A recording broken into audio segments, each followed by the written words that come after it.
Castilla no nació envuelta en seda ni bajo bóvedas doradas. No surgió como un reino de cortes refinadas ni de genealogías impecables.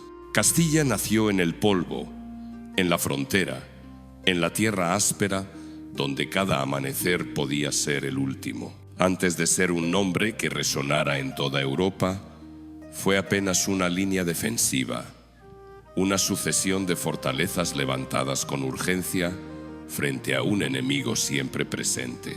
Y sin embargo, de ese margen inseguro emergió la fuerza que acabaría dando forma al corazón de España. Durante siglos, el trono de Castilla nunca fue un lugar de reposo. Fue un asiento inestable, disputado, manchado de sangre. Aquí, la corona no se heredaba en silencio, se arrancaba, se defendía, se perdía y se recuperaba.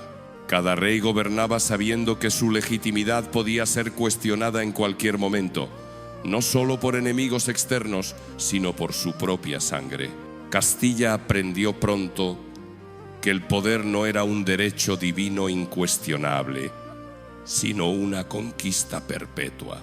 Lo que hace a Castilla distinta no es únicamente su expansión territorial ni su peso militar, es su mentalidad. Mientras otros reinos europeos crecían bajo estructuras feudales estables, Castilla se forjaba en un estado casi permanente de guerra. La frontera con Al-Ándalus no era solo una línea geográfica, era una escuela política. Gobernar significaba resistir, avanzar, reorganizar la tierra conquistada y volver a defenderla. Esta dinámica moldeó una monarquía dura, pragmática, desconfiada de los equilibrios delicados y convencida de que la autoridad debía imponerse antes de negociarse. A medida que Castilla crecía, también lo hacía su contradicción interna. Cuanto más poder acumulaba, más violentas se volvían sus disputas internas. El mismo sistema que permitía una expansión rápida generaba una nobleza fuerte, armada y ambiciosa, siempre dispuesta a desafiar al rey cuando la balanza parecía inclinarse. Castilla fue, al mismo tiempo, el motor de la unificación y el escenario de algunas de las guerras civiles más persistentes de la península. No hubo en Castilla una edad de oro sin fisuras. Cada avance traía consigo nuevas tensiones. Cada victoria externa debilitaba, paradójicamente, la estabilidad interna. El reino que lideró la Reconquista fue también el reino donde los monarcas vivieron rodeados de sospecha, traiciones y alianzas efímeras. Aquí, el poder nunca fue abstracto. Se medía en ejércitos leales, en ciudades controladas, en linajes sometidos o destruidos. Y sin embargo, a pesar de su violencia estructural, Castilla logró algo que ningún otro reino peninsular alcanzó por sí solo. Logró convertirse en el eje sobre el cual giró la futura España. Su lengua se transformó en idioma de gobierno. Sus leyes sentaron las bases administrativas del nuevo Estado. Su concepción del poder, centralizada y autoritaria, sobrevivió incluso cuando la propia Casa de Castilla dejó de existir como dinastía independiente. Este es el verdadero enigma de Castilla. Como un territorio nacido en la precariedad, terminó dominando la arquitectura política de una monarquía que aspiró a ser imperial. Como un reino marcado por la guerra interna, logró imponer su modelo sobre aliados y rivales por igual. Para comprenderlo, es necesario regresar al principio, a ese tiempo en que Castilla aún no sabía que estaba destinada a gobernar y en el que cada fortaleza levantada en la frontera era, sin saberlo, una piedra más en los cimientos de un poder duradero. Porque antes de ser imperio, antes de ser corona, antes incluso de ser reino, Castilla fue frontera. y en esa frontera se escribió su destino. Castilla no surgió como un reino concebido para gobernar. En sus orígenes fue una necesidad, una respuesta improvisada ante un peligro constante. Durante los primeros siglos de la Alta Edad Media, el norte de la península ibérica vivía bajo una tensión permanente. Los reinos cristianos, aún frágiles y fragmentados, se enfrentaban a un poder musulmán asentado y organizado al sur. En ese contexto, Castilla apareció como una franja defensiva, un espacio creado para contener, vigilar y resistir. Inicialmente, Castilla fue una marca fronteriza dependiente del Reino de León. Su función no era política ni simbólica, sino militar. Se trataba de un territorio escasamente poblado, salpicado de fortalezas levantadas con rapidez, sin pretensiones estéticas ni ceremoniales. Cada castillo era un punto de vigilancia, un refugio y una advertencia. De esta realidad nació el nombre mismo de Castilla, no como una identidad cultural, sino como una descripción literal del paisaje del poder. La vida en esta frontera moldeó profundamente a quienes la habitaban. A diferencia de otras regiones donde la nobleza se definía por linajes antiguos y rituales cortesanos, en Castilla el prestigio se construía a través de la guerra. El liderazgo se ganaba en el campo de batalla, no en salones palaciegos. Esta lógica produjo una aristocracia armada, acostumbrada a la autonomía y poco inclinada a la obediencia ciega. Desde sus raíces, Castilla fue una tierra donde la autoridad debía demostrarse de manera constante. Con el paso del tiempo, esta frontera comenzó a adquirir una cohesión propia. La distancia con el centro leonés, sumada a la necesidad de decisiones rápidas, favoreció el surgimiento de una élite local con intereses distintos. La dependencia formal de León empezó a resultar incómoda para quienes defendían y administraban el territorio día tras día. Así, de manera gradual, Castilla desarrolló una identidad diferenciada, marcada por la autosuficiencia, la dureza y una concepción práctica del poder. La transformación de Castilla de territorio fronterizo a entidad política no fue el resultado de un acto fundacional claro, sino de una acumulación de hechos. A medida que avanzaban las campañas militares y se aseguraban nuevas tierras, surgió la necesidad de organizar la repoblación, repartir tierras y establecer normas de convivencia. Este proceso dio lugar a una estructura social particular, en la que la relación entre la monarquía, la nobleza y las comunidades locales se basaba más en pactos funcionales que en jerarquías rígidas. El vínculo entre Castilla y León, lejos de ser una simple relación de subordinación, se convirtió en una fuente constante de tensiones. Castilla aportaba hombres, fortificaciones y victorias militares, pero recibía a cambio una atención limitada desde la corte leonesa. Esta asimetría alimentó una conciencia política incipiente, una sensación de que Castilla sostenía el peso de la frontera sin disfrutar plenamente de los beneficios del poder central. La separación definitiva entre Castilla y León no puede entenderse como una ruptura repentina, sino como la culminación de un proceso prolongado. Cada generación reforzaba la idea de que Castilla debía decidir su propio destino. La experiencia fronteriza había creado una clase dirigente que no concebía el gobierno como una cuestión ceremonial, sino como una herramienta para sobrevivir y expandirse. Cuando Castilla alcanzó la condición de reino independiente, ya poseía una mentalidad forjada por décadas de conflicto y autonomía práctica. Esta mentalidad se reflejó de inmediato en la forma de ejercer el poder.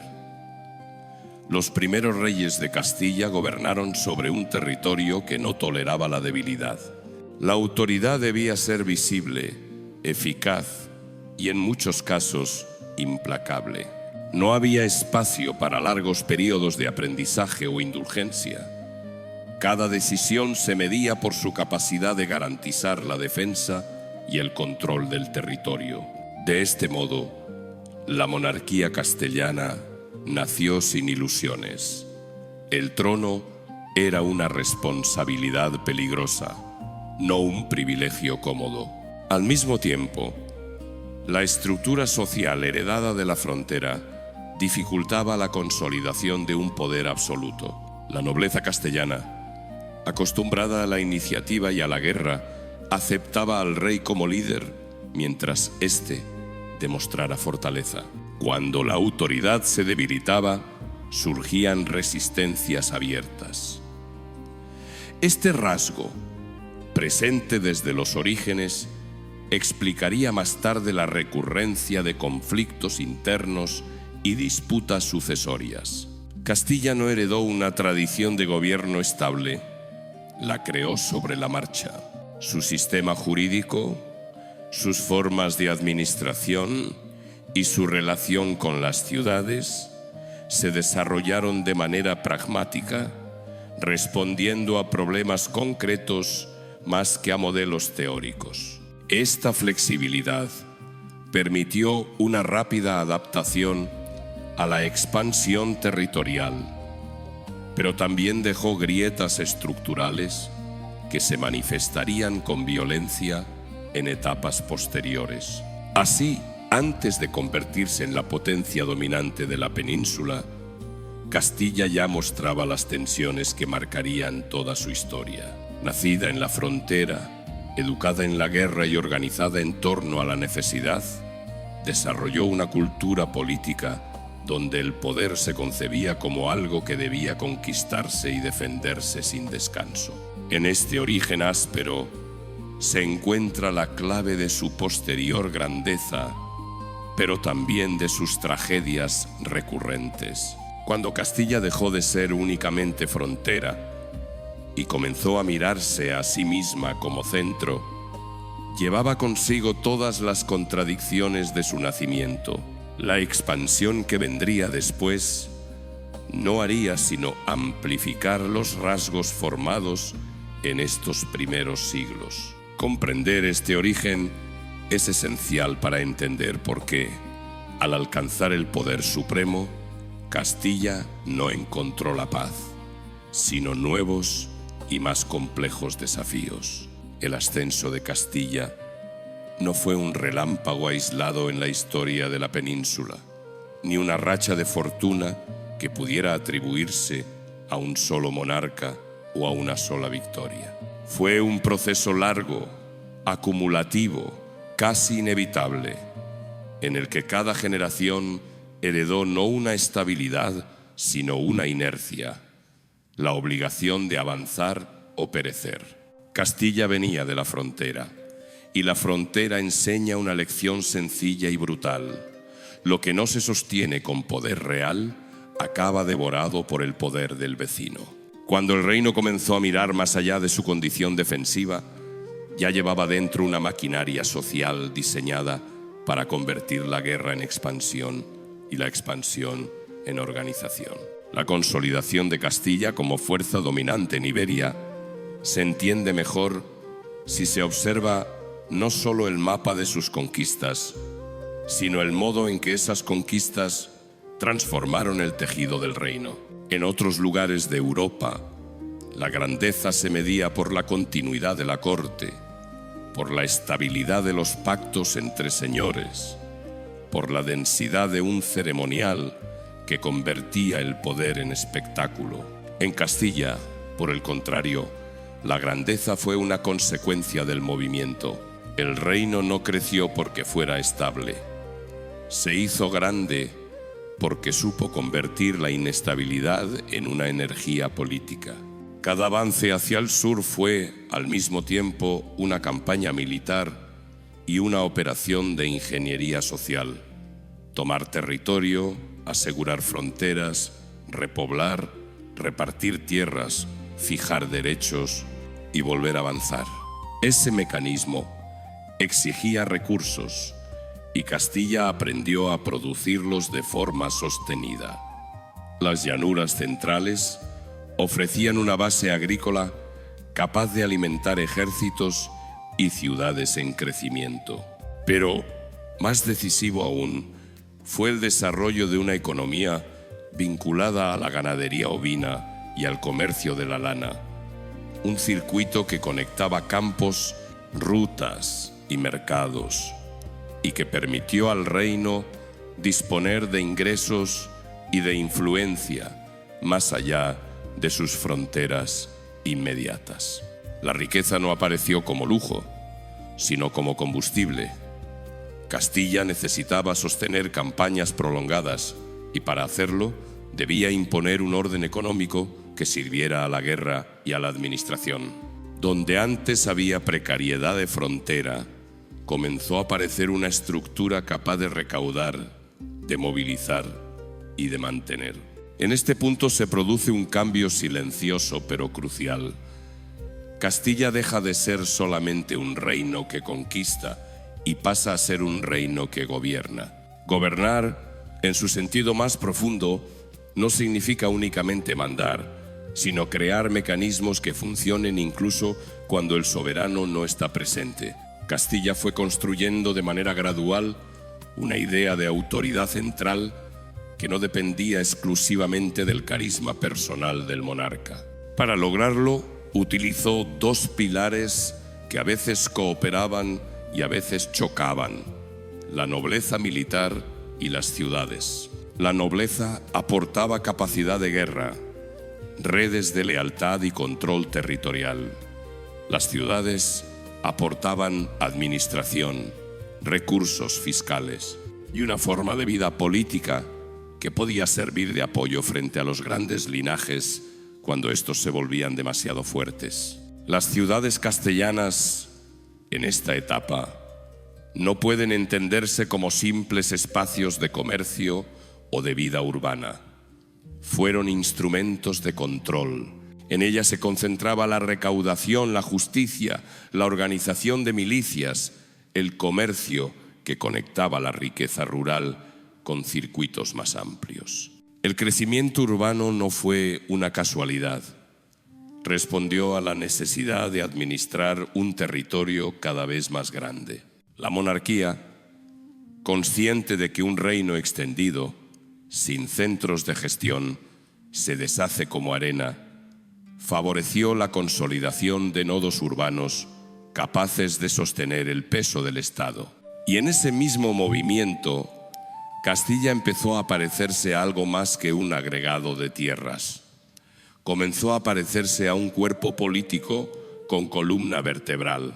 La expansión territorial, sin embargo, no fue un simple avance lineal.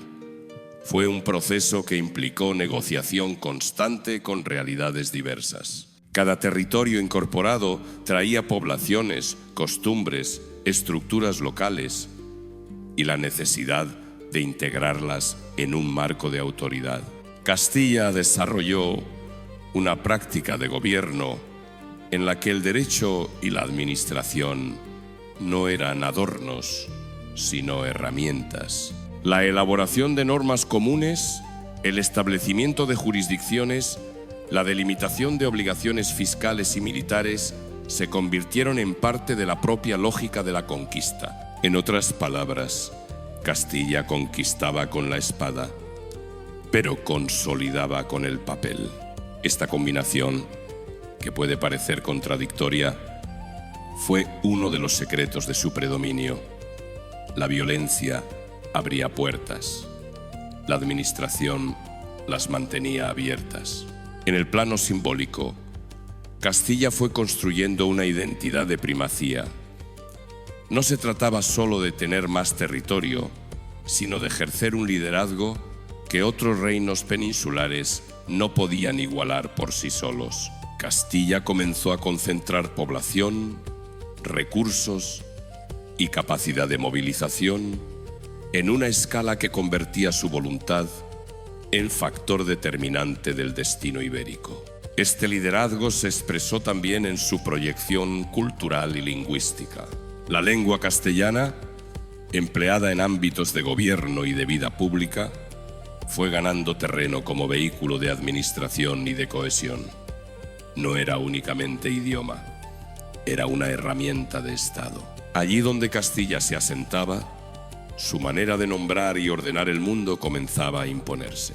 Este fenómeno, gradual y no exento de tensiones, contribuyó a que el reino no solo creciera en extensión, sino en capacidad de uniformar.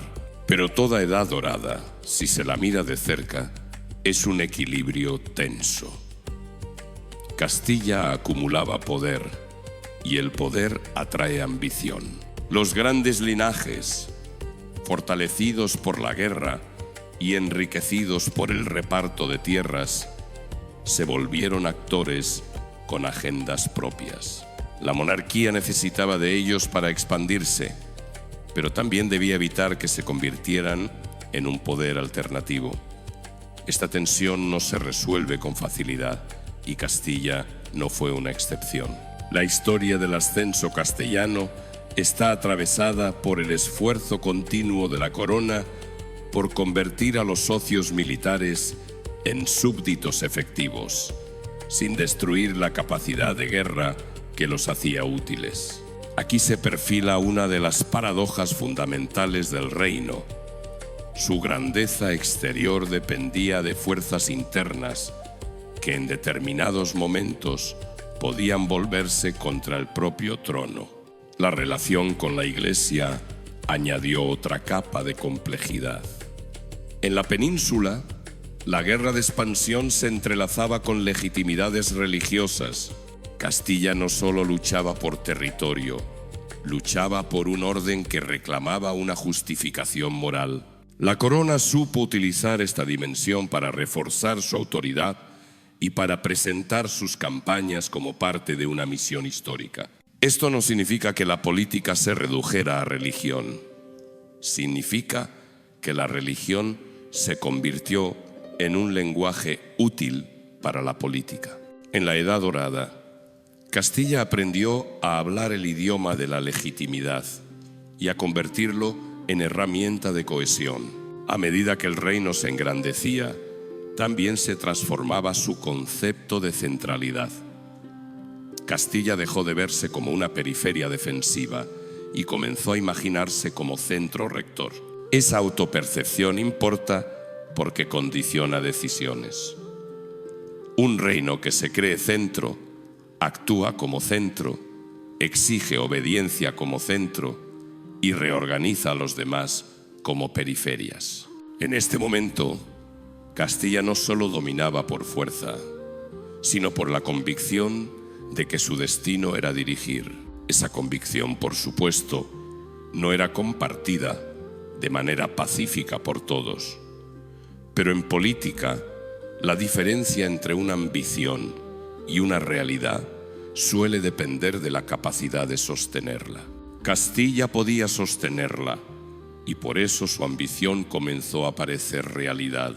El crecimiento de Castilla también alteró el equilibrio con otros poderes peninsulares. Sin necesidad de describir aún las crisis que vendrían, es suficiente entender que en la Edad Dorada, Castilla se convirtió en el actor sin el cual no se podía imaginar el futuro de Iberia. Su territorio, su población, su economía y su capacidad militar le otorgaban un peso que empujaba a los demás reinos a definirse en relación con ella, ya fuera como aliados, rivales o satélites. Esta centralidad no era solo geográfica, era estructural. Castilla se volvió indispensable. Sin embargo, en el interior del reino, el éxito generaba presiones nuevas. Un territorio más grande requería una administración más compleja. Una economía más rica atraía disputas por privilegios. Una nobleza más poderosa exigía más participación en el poder. Las ciudades, al crecer, pedían reconocimiento de sus intereses y resistían abusos. La monarquía debía arbitrar entre fuerzas que no siempre podían reconciliarse. Y mientras tanto, el reino seguía portando la herencia de la frontera, una cultura política que consideraba la fuerza como argumento final. En este contexto, el peligro no era un enemigo externo inesperado, sino la posibilidad de que la riqueza y la expansión hicieran estallar el equilibrio interno. Por eso, cuando se habla de Edad Dorada en Castilla, conviene entender el término con precisión. Dorada no significa tranquila, dorada significa poderosa. Significa el momento en que el reino pudo imponer su iniciativa, ampliar su territorio, estructurar su economía y proyectar su modelo. Pero esa misma potencia creaba condiciones para el conflicto. Cuanto más grande se volvía Castilla, más difícil era gobernarla como se había gobernado una frontera. La escala cambiaba, y con la escala cambian los riesgos. El trono, que ya era inestable por tradición, se convertía en el punto de convergencia de intereses colosales. En la superficie, Castilla parecía estar cumpliendo su destino. Había dejado atrás la precariedad y se erigía como el eje rector del mundo peninsular. Sus instituciones ganaban forma, su economía encontraba rutas de riqueza, su cultura se expandía. Pero bajo esa superficie, el reino acumulaba una pregunta que no podía eludir por mucho tiempo. ¿Quién controlaría, en última instancia, el poder que Castilla había conquistado? Porque conquistar es una forma de avanzar. Gobernar lo conquistado es una forma de resistir. Y en Castilla, resistir a las fuerzas internas podía ser más arduo que resistir a las externas. Así, el ascenso culmina en un punto donde la grandeza se convierte en prueba. La Edad Dorada no es un final, es un umbral. Castilla se encuentra, al cierre de esta etapa, en la posición más poderosa que había tenido jamás dentro de la península. Pero esa misma posición convierte cada disputa interna en un conflicto de alto voltaje. El reino ya no puede permitirse luchas menores. Cada choque afecta a la arquitectura del poder. La riqueza, los territorios, la legitimidad, todo está en juego. Y es precisamente ahí, en el momento en que Castilla parece más sólida, cuando empiezan a definirse con claridad las sombras que acompañan a cualquier poder excesivo, no porque el reino haya fracasado, sino porque ha triunfado. Porque en Castilla el triunfo no trae reposo, sino nuevas batallas. Y ahora, la batalla principal no se libra contra un enemigo visible en la frontera, sino dentro del propio reino, en la disputa por la autoridad, por la sucesión, por el control de una maquinaria que ya no puede detenerse sin destruirse. El apogeo de Castilla no trajo serenidad, sino una tensión acumulada que comenzó a manifestarse con violencia. El reino había alcanzado una dimensión que superaba los mecanismos tradicionales de control, y el éxito exterior expuso con crudeza las grietas internas. Castilla no se enfrentaba a un enemigo desconocido, sino a las consecuencias lógicas de su propio modelo de poder. El lado oscuro no surgió como una desviación del camino, sino como su prolongación inevitable. La raíz del conflicto residía en la forma misma en que Castilla había construido su grandeza. Durante generaciones, la expansión se había apoyado en una nobleza guerrera, premiada con tierras, rentas y autonomía a cambio de lealtad militar. Ese pacto funcionó mientras la frontera avanzaba y el botín parecía inagotable. Pero cuando el reino dejó de expandirse al mismo ritmo, el equilibrio se rompió. Los linajes que habían aprendido a conquistar comenzaron a disputar el control de lo ya conquistado. En Castilla, la autoridad real nunca se asentó sobre una obediencia pasiva. El rey gobernaba en un entorno donde la fuerza y la capacidad de imponer decisiones eran observadas con atención constante. La legitimidad dinástica, aunque reconocida en principio, debía ser reafirmada en la práctica. Cada signo de debilidad, cada indecisión, abría un espacio para la contestación. El trono se convirtió en el punto más vulnerable del sistema, visible, codiciado y permanentemente puesto a prueba. Las crisis sucesorias no fueron simples episodios aislados, sino síntomas de un problema estructural. En un reino donde la nobleza disponía de recursos militares propios y de redes de apoyo territoriales, la sucesión al trono se transformaba fácilmente en un conflicto armado. Los pretendientes no solo reclamaban derechos de sangre, representaban intereses enfrentados, proyectos distintos de organización del poder. Cada guerra interna dejaba al descubierto la fragilidad del consenso político y reforzaba la idea de que la corona podía ser disputada por la fuerza. La violencia política se normalizó hasta convertirse en un elemento casi constitutivo del sistema. Las alianzas se forjaban con rapidez y se rompían con la misma facilidad. La traición dejó de percibirse como una anomalía moral y pasó a ser una herramienta estratégica. En un contexto donde la supervivencia política dependía del cálculo constante, la fidelidad absoluta era un lujo que pocos podían permitirse.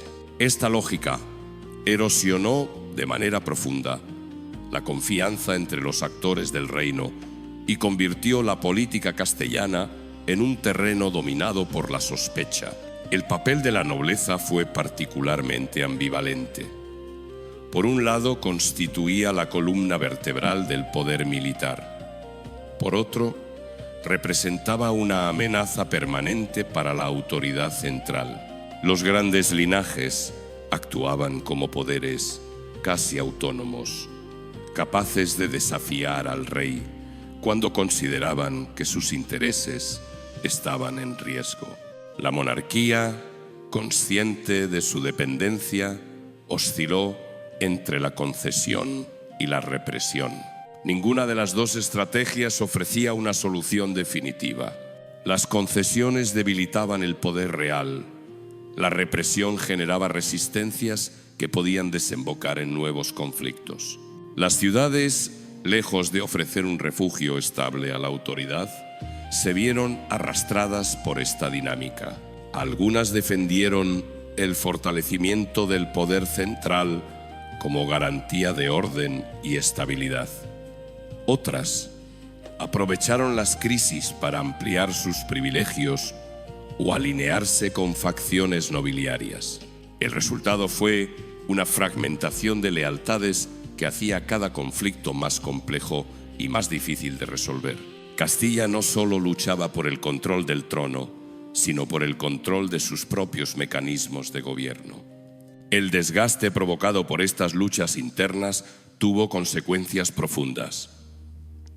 Los recursos que antes se destinaban a la expansión y a la consolidación administrativa se desviaron hacia la guerra civil. La recaudación se volvió irregular. La justicia perdió coherencia y la autoridad del rey se fragmentó en múltiples centros de poder.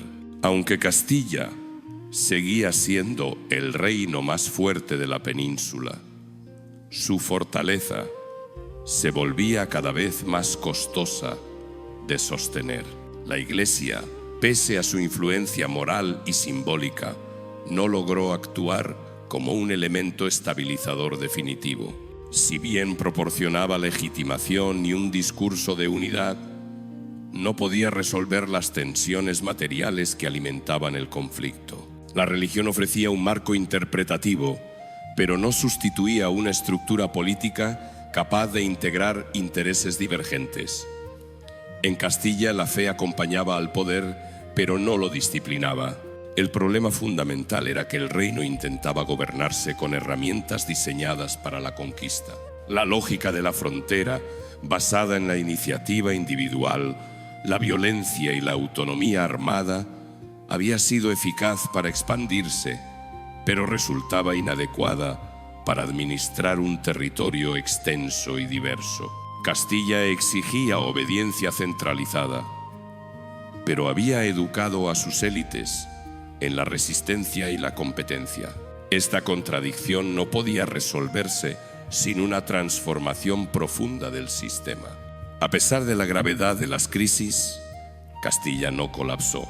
Su tamaño, sus recursos y su posición central en la península le permitieron absorber golpes que habrían destruido a reinos menores. Sin embargo, la supervivencia no equivalía a estabilidad.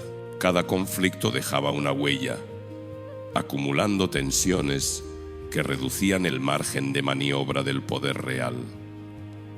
El reino se mantenía en pie, pero lo hacía a costa de una fragilidad creciente. Hacia el final de este periodo oscuro, se hizo evidente que la violencia interna no podía seguir siendo el mecanismo principal de regulación política.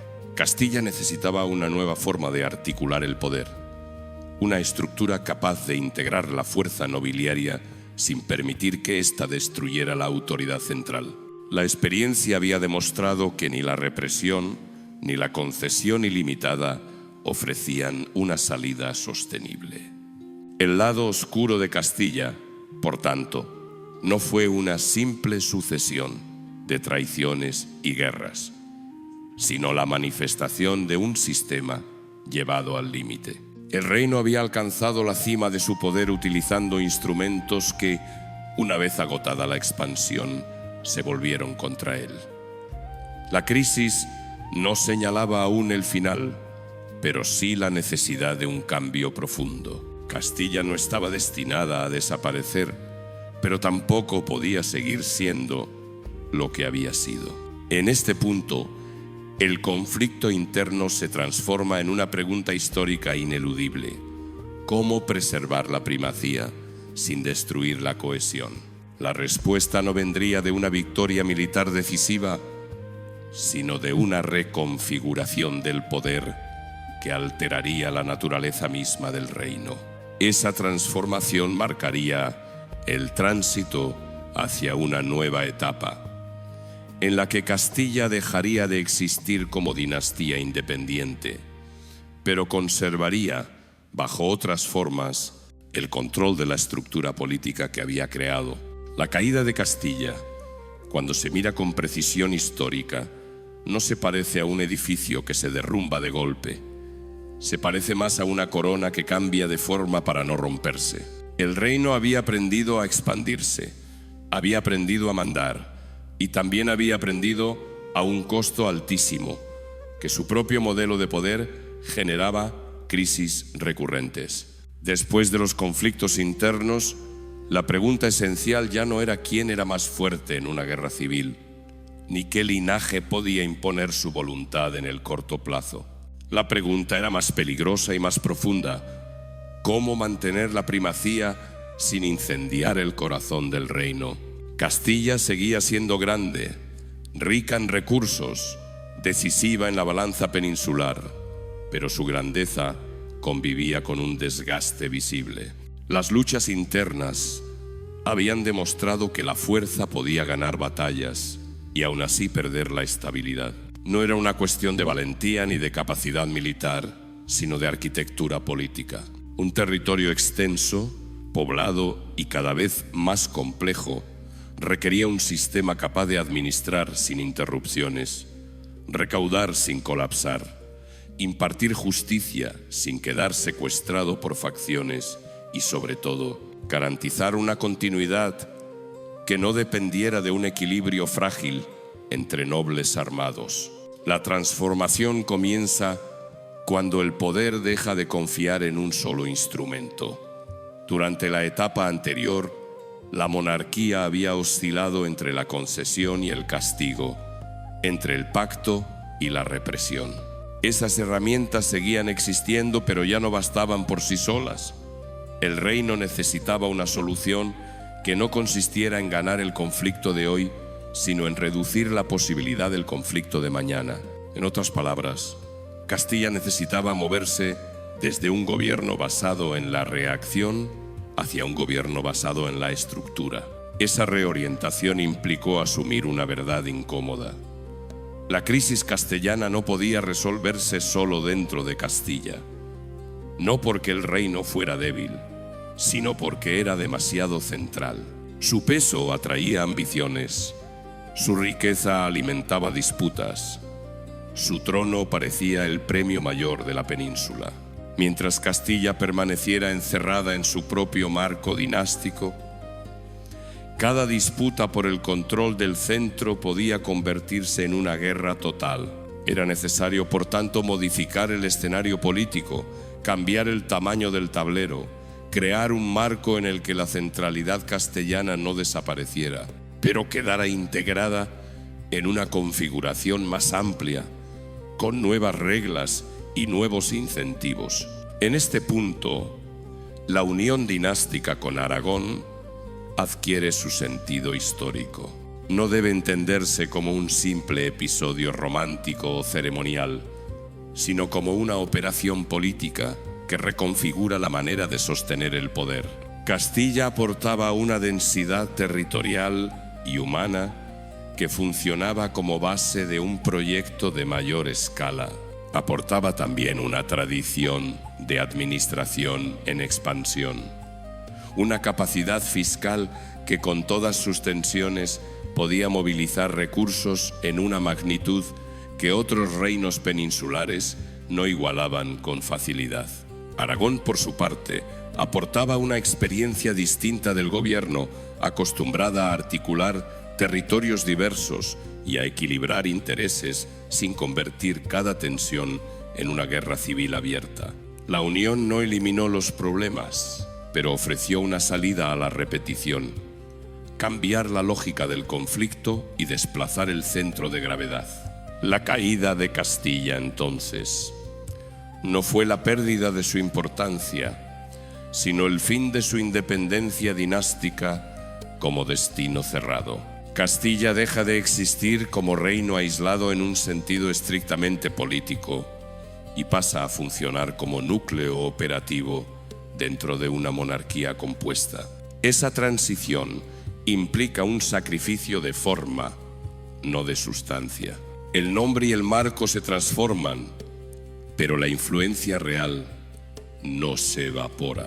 De hecho, en la nueva configuración, muchas de las herramientas castellanas, su lengua administrativa, su concepción centralizadora del poder, su modo de organizar la recaudación y la justicia, tienden a convertirse en el mecanismo principal que permite que el conjunto funcione.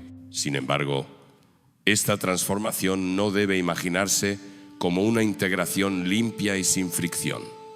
Unir dos tradiciones políticas significa abrir un proceso de ajuste continuo. Las élites deben recalcular sus posiciones. Los privilegios deben renegociarse. Las ciudades y los linajes buscan asegurar su lugar en el nuevo orden. Castilla, que había sufrido la violencia de la fragmentación interna, encuentra un incentivo en este reordenamiento: la posibilidad de canalizar ambiciones hacia horizontes más amplios, reduciendo la presión inmediata sobre el trono como único centro absoluto. Al mismo tiempo, la monarquía busca convertir esa ampliación del marco en una herramienta para disciplinar, de manera indirecta, a quienes antes podían desafiarla frontalmente. En este escenario, la transformación es también administrativa. El gobierno se vuelve menos dependiente de lealtades personales y más dependiente de procedimientos. La autoridad no se apoya solo en la capacidad de reunir un ejército leal, sino en la capacidad de sostener un sistema que funcione con regularidad. Castilla contribuye a esta evolución porque su experiencia histórica le había enseñado el valor de la gestión sobre el territorio. Un reino grande no se mantiene solo con victorias, se mantiene con estructuras que sobreviven a las crisis. La transición hacia una monarquía más amplia acelera esa lógica. Se requiere coordinación, se requiere continuidad, se requiere una forma de poder que pueda administrarse incluso cuando los conflictos locales aparecen. La nobleza en este proceso deja de ser únicamente una amenaza interna y se convierte, en parte, en un recurso que debe integrarse.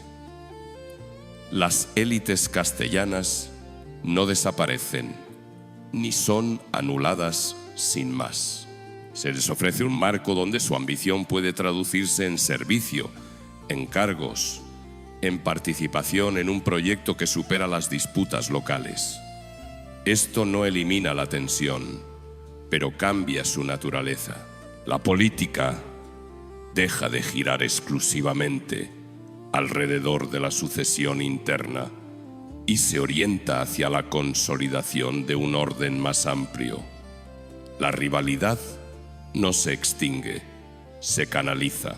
Hay un elemento decisivo en esta transformación.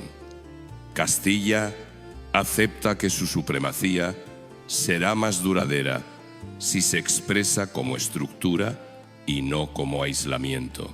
En el pasado, su fuerza había provocado resistencias y guerras internas, porque todo dependía del control de un único centro.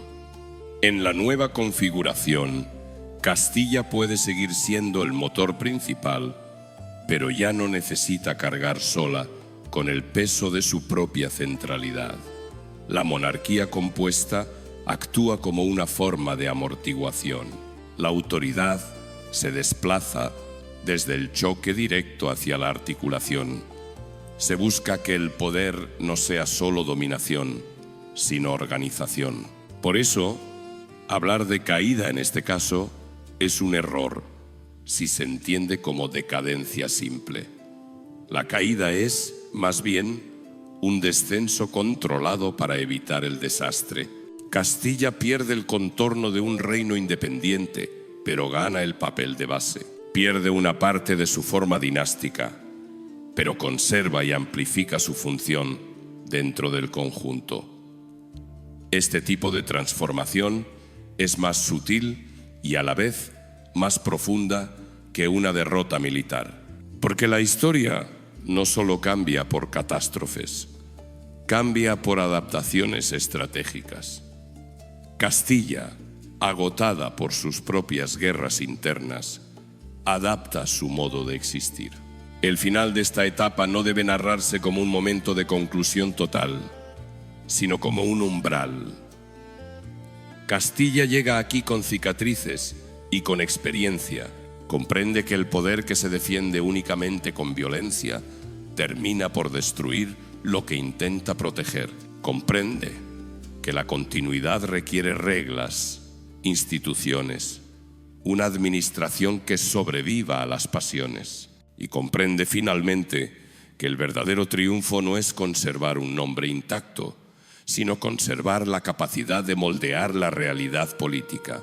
En este tránsito, Castilla deja de ser el escenario donde todo se disputa y pasa a ser el mecanismo mediante el cual se gobierna. Pero la transformación tiene un costo emocional e histórico, porque un reino no cambia de forma sin perder algo de sí mismo. Las memorias de la autonomía, las identidades forjadas en la frontera, la idea de una corona propia y separada. Todo eso se ve obligado a convivir con un nuevo orden que exige disciplina y coordinación. Este choque entre memoria y necesidad define el carácter de la transición. Castilla no se entrega, se reconfigura. No se borra, se incrusta en la estructura mayor. Y así termina la etapa de caída y transformación. No con un silencio, sino con una continuidad distinta.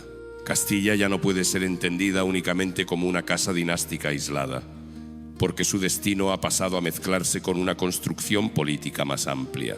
El reino que nació como frontera y creció como centro, entra ahora en una fase en la que su poder se vuelve menos visible, pero más determinante.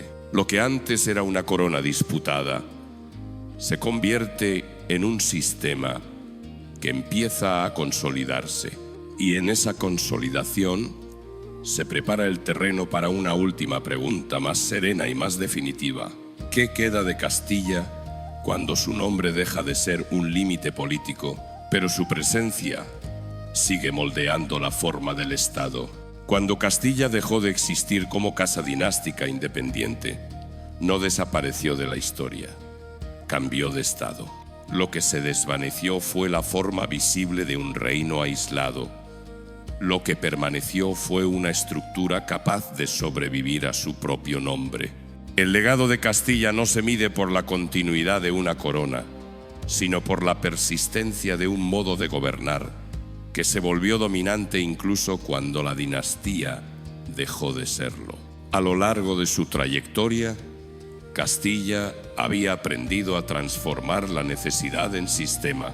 Nacida como frontera, endurecida por la guerra y obligada a gobernar un territorio cada vez más amplio, desarrolló una concepción del poder basada en la centralidad, la administración y la capacidad de movilizar recursos. Ese aprendizaje no se perdió con la transformación política. Al contrario, se integró en un marco más amplio y le dio coherencia. Castilla dejó de ser el escenario principal de la disputa para convertirse en el armazón que sostenía el conjunto. El legado más visible fue institucional. Las prácticas administrativas forjadas durante siglos de expansión y conflicto interno ofrecieron un modelo eficaz para gobernar grandes extensiones. La regularización de la fiscalidad, la articulación de la justicia y la centralización progresiva del mando no fueron invenciones súbitas, sino resultados de una experiencia acumulada. Cuando la monarquía compuesta necesitó un núcleo operativo, lo encontró en esas prácticas ya probadas. Castilla había aprendido, a través del error y del conflicto, que el poder duradero depende menos de la fuerza inmediata que de la continuidad de los procedimientos. A este legado institucional se añadió uno cultural y lingüístico. La lengua castellana, utilizada durante generaciones como instrumento de gobierno y administración, se consolidó como vehículo de cohesión. No fue un triunfo cultural abstracto, sino una consecuencia política. Allí donde el poder necesitaba comunicarse, registrar, ordenar y normar, la lengua de Castilla ofrecía un medio común. De este modo, el idioma se convirtió en una extensión del Estado, unificando sin necesidad de borrar por completo las diferencias locales. El legado lingüístico de Castilla es inseparable de su legado político. Existe además un legado mental, menos tangible pero decisivo. Castilla dejó una concepción del poder que entiende la autoridad como algo que debe ejercerse, no simplemente heredarse.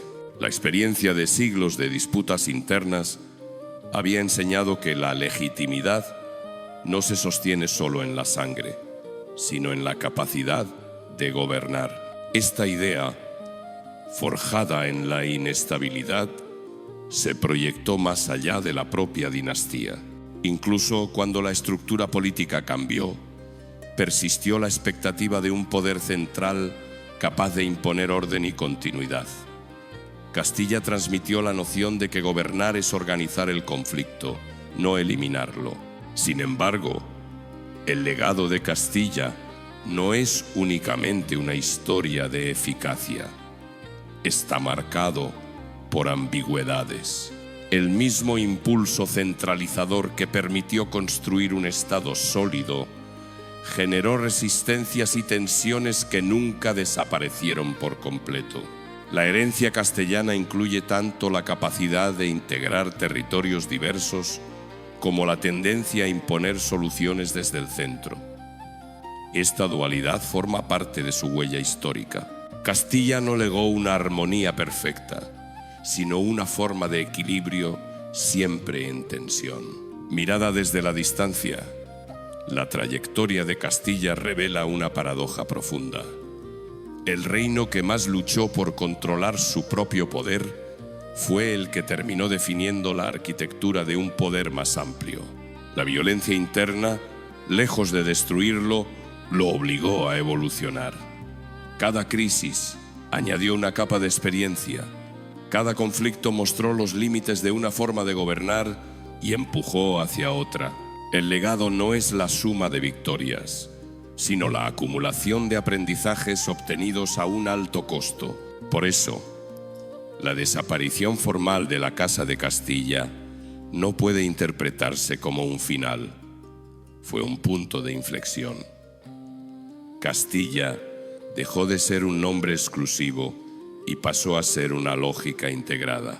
Sus instituciones, su lengua y su visión del poder sobrevivieron porque eran funcionales, no porque fueran simbólicas.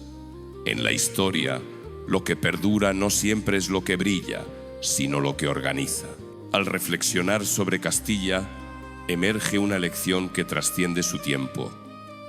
Los poderes nacidos en la frontera tienden a expandirse con rapidez, pero solo sobreviven si aprenden a gobernarse a sí mismos. Castilla tardó siglos en comprenderlo plenamente. Cuando lo hizo, ya no podía seguir siendo un reino aislado. Su respuesta fue transformarse sin desaparecer, ceder forma para conservar función. Ese acto de adaptación define su legado más duradero. Castilla no dejó monumentos de estabilidad perfecta, sino cimientos de gobierno. Su historia no ofrece una imagen de paz continua, sino un proceso de ajuste constante entre fuerza y organización. En ese proceso se forjó una de las estructuras políticas más influyentes de la península. El legado de Castilla no es una nostalgia de lo que fue, sino una explicación de por qué ciertas formas de poder persistieron más allá de las dinastías. Así, cuando se pronuncia el nombre de Castilla en retrospectiva, no se invoca únicamente un reino medieval, sino una manera de entender el Estado. Una manera nacida de la necesidad, moldeada por el conflicto y consolidada por la transformación. Castilla no sobrevive como corona, pero permanece como arquitectura. Y en esa permanencia silenciosa reside la verdadera medida de su influencia histórica. La historia de Castilla nos recuerda que el poder más duradero no siempre es el más visible. A veces sobrevive oculto en las estructuras que organizan el mundo mucho después de que las coronas han caído. Si este documental te ayudó a comprender cómo nacen, se rompen y se transforman las grandes dinastías, suscríbete a Rich Dynasties Documentary. Deja tu comentario y comparte qué otra casa poderosa de la historia debería ser analizada en el próximo episodio.